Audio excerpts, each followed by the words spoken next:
Hey guys, thanks for tuning in to another video on ForgottenWeapons.com. I'm Ian McCullum, and today I just thought it would be interesting to take a look at how one carries magazines for the Degtyarev DP27. So this thing is fed by a 47-round Pan magazine, this guy, and while it's actually kind of a surprisingly reliable magazine to use, it's a really awkward magazine to carry. It's big and like, what on earth sort of pouch do you put this in? Well, I have two historical examples and then one that is surprisingly modern here. So these are both patterns that were developed by the Soviet Union and were used by the Soviets as well as the Finns who captured them, and then also by other countries after the war that adopted the Degtyarev. So for example, I think this one is actually Polish made because the Poles made and used the DP after World War II, but they just copied the Soviet magazine carrying systems. So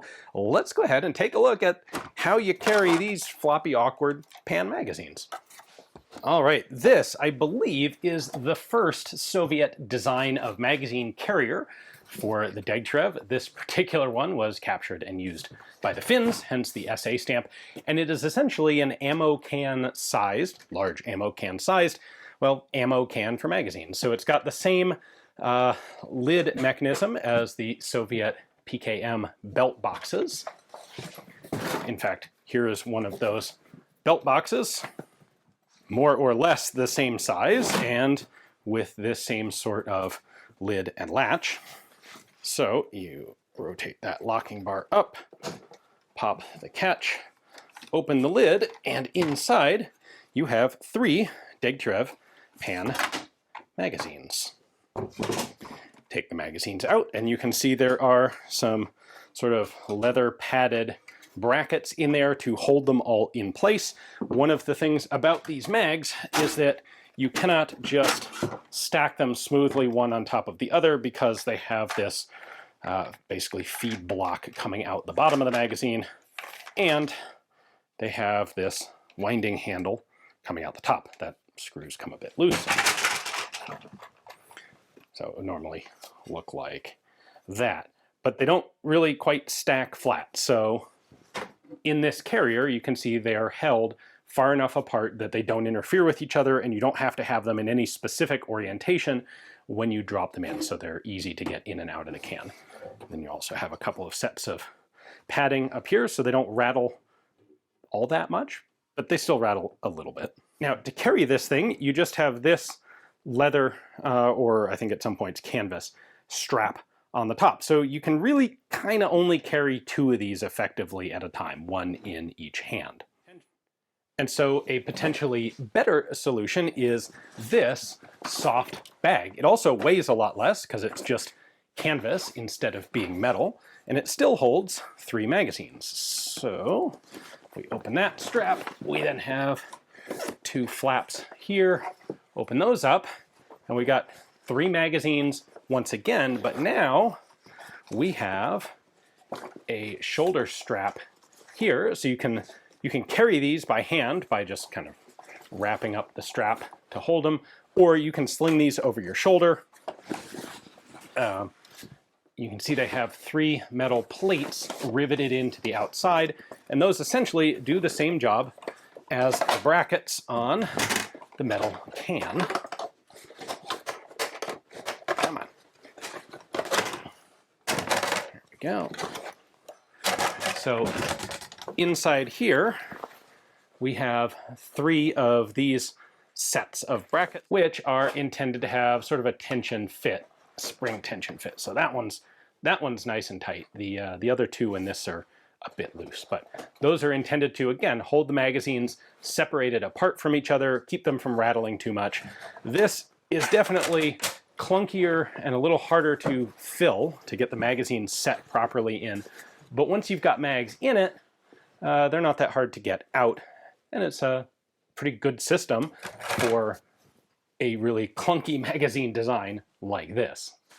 And as I said, this was a system that was used post-war by other countries. This particular one is a Polish manufacture. So I think this is what you would have seen for the wider scale long-term use of the Degtyarev in the Eastern Bloc.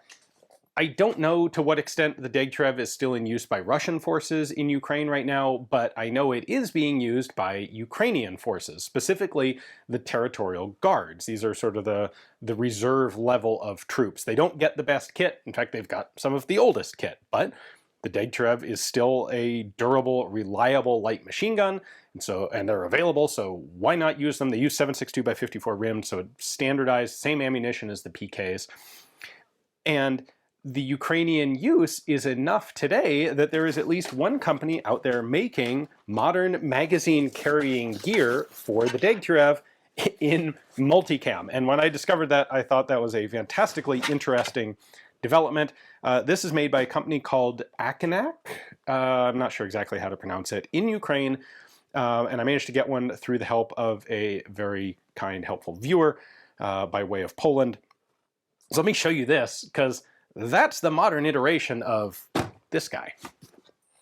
So this thing is pretty cool. First off, modern multicam, and then it has multiple different options for how to carry it. So we have a shoulder strap up here, so you can sling it over your shoulder, and you can carry as many of them as you can handle.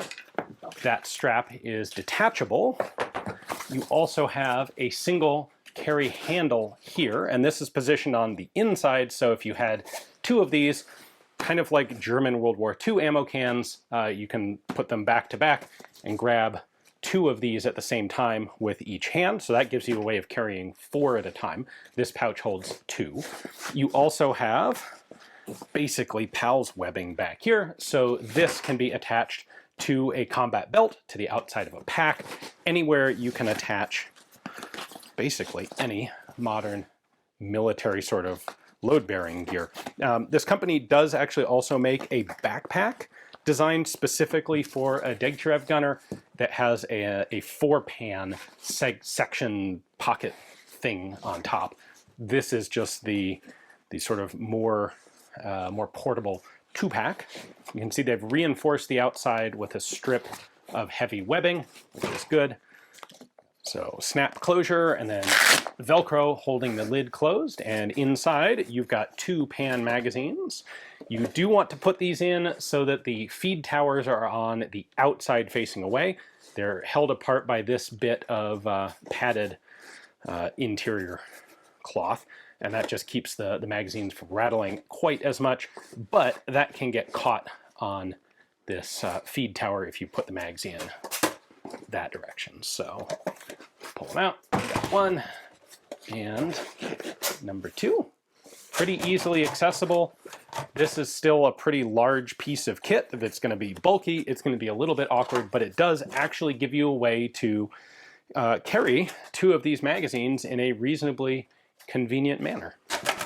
Hopefully you enjoyed this video. If you did, let me know down in the comments, and perhaps we can do a couple more at some point along a similar lines, like how do you carry Shosha mags, or how did one carry Lewis pan magazines, some other odd, clunky feeding devices. Anyway, hopefully you did enjoy it. Big thanks to the folks who helped me get this Akinak modern multicam Degtyarev pouch. Thank you very much for watching.